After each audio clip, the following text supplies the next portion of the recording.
एक छोटे से कस्बे में आरव नाम का एक लड़का रहता था। आरव पढ़ाई में बहुत होशियार था, लेकिन उसके हालात आसान नहीं थे।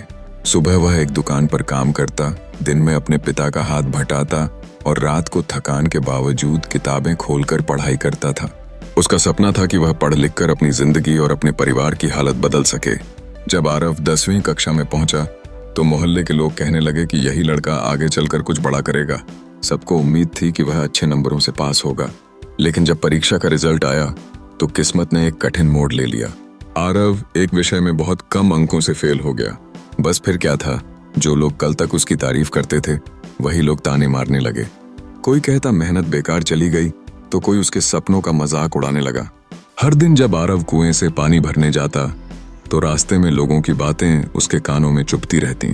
वह बाहर से चुप रहता, लेकिन अंदर से पूरी तरह टूट चुका था। एक दिन वह अपने गुरुजी के पास गया और बोला कि वह पढ़ना और आगे बढ़ना चाहता है, लेकिन लोगों की बातें उसे अंदर से कमजोर बना देती हैं। गुरुजी ने उसकी बात ध्यान से सुनी और मुस्कुराकर बोले कि कल सुबह कुएं से पानी भरकर लाना, लेकिन ध्यान रखना कि पानी की एक भी बूंद जमीन पर ना गिरे। अगले दिन आरव पानी से भरा घड़ा लेकर चला। उसका पूरा ध्यान सिर्फ घड़े पर था।